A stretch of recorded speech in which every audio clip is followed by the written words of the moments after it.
What's up, guys? It's Jolie here, and welcome back to And That's the Word. So before I actually get into the topic of this video, I wanted to read a quick story that I feel relates to the topic, that I feel is so familiar to Christians and even some non-Christians. So if you have heard this story, I hope you enjoy hearing it again. And if you haven't heard this story, you are really in for a treat. So without further ado, let's read the story.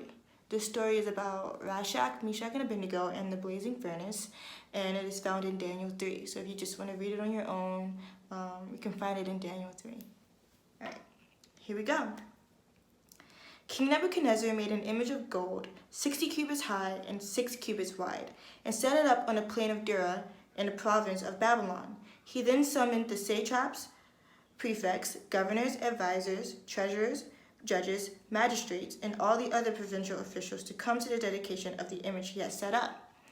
So the satraps, prefects, governors, advisors, treasurers, judges, magistrates, and all the other provincial officials assembled for the dedication of the image that King Nebuchadnezzar had set up, and they stood before it. Then Herod loudly proclaimed, "Nations and people of every language, this is what you are commanded to do. As soon as you hear the sound of the horn, flute, zither, lyre, harp, pipe, and all kinds of the music, you must fall down and worship the image of gold that King Nebuchadnezzar has set up. Whoever does not fall down and worship will immediately be thrown into a blazing furnace." Therefore, as soon as they heard the sound of the horn, the flute, the zither, lyre, harp, and all kinds of music, all the nations and people of every language fell down and worshipped the image of gold that King Nebuchadnezzar had set up. At this time, some astrologers came forward and denounced the Jews. They said, "King Nebuchadnezzar, may you live forever. Your Majesty has issued a decree that everyone who hears the sound of the horn, the flute, zither, lyre, harp, pipe, and all kinds of music must fall down and worship the image of gold, and that whoever does not fall down and worship will be thrown into a blazing furnace.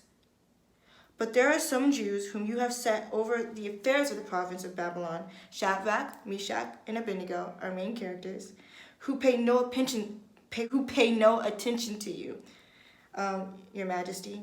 They neither serve your gods nor worship the image of gold you have set up."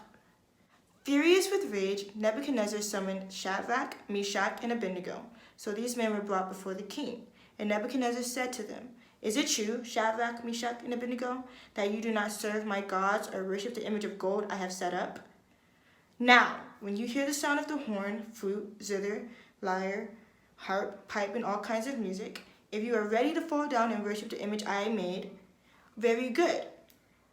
But if you do not worship it, you will be thrown immediately into a blazing furnace. Then what God will be able to rescue you from my hand?" Ooh, this is where it gets interesting.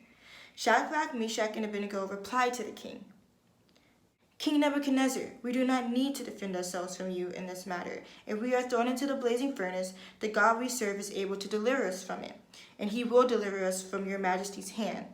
But even if he does not, we want you to know, Your Majesty, that we will not serve your gods or worship the image of gold you have set up." Then Nebuchadnezzar was furious with Shadrach, Meshach, and Abednego, and his attitude towards them changed. He ordered the furnace heated 7 times harder than usual, and commanded some of the strongest soldiers in his army tie up Shadrach, Meshach, and Abednego, and throw them into the blazing furnace. So these men, wearing their robes, trousers, turbans, and other clothes, were bound and thrown into the blazing furnace. The king's command was so urgent and the furnace was so hot that the flames of the fire killed the soldiers who took up Shadrach, Meshach, and Abednego. And these 3 men, firmly tied, fell into the blazing furnace. Crazy. Then King Nebuchadnezzar leaped to his feet in amazement, asking his advisors, "Weren't there 3 men that we tied up and threw into the furnace?" This is where it gets even more interesting. They replied, "Certainly, Your Majesty." He said, "Look, I see 4 men walking around in the fire, unbound and unharmed, and the 4th looks like a son of the gods." Nebuchadnezzar then approached the opening of the blazing furnace and shouted, "Shadrach, Meshach, and Abednego, servants of the Most High God, come out, come here." So Shadrach, Meshach, and Abednego came out of the fire, and the satraps, prefects, governor, and royal advisors crowded around them. They saw that the fire had not harmed their bodies, nor was a hair of their heads singed. Their robes were not scorched, and there was no smell of fire on them. Then Nebuchadnezzar said, "Praise be to the God of Shadrach, Meshach, and Abednego, who has sent his angels and rescued his servants. They trusted in him and defied the king's commands and were willing to give up their lives rather than serve or worship any god except their own God. Therefore, I decree that the people of any nation or language who say anything against the God of Shadrach, Meshach, and Abednego be cut into pieces, and their houses be turned into piles of rubble. For no other God can save in this way." Then the king promoted Shadrach, Meshach, and Abednego in the province of Babylon. So the message on my heart to share with you guys through this story is quite simple. Actually, it's the message of faith. Shadrach, Meshach, and Abednego had unwavering faith in God that exceeded 100%. In my opinion, it was more like 500%, if that's even possible. But because of their unwavering faith, they were rewarded and they were rescued. And God was able to use them for his purpose. Now, this isn't the only story that exemplifies faith in God.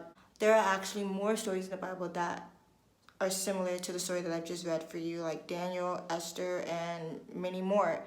So before I end, I just want to challenge you guys to read these stories or reread these stories if your faith is wavering or if your faith isn't wavering. And with that, I'm going to end and say, and that's the word. Bye.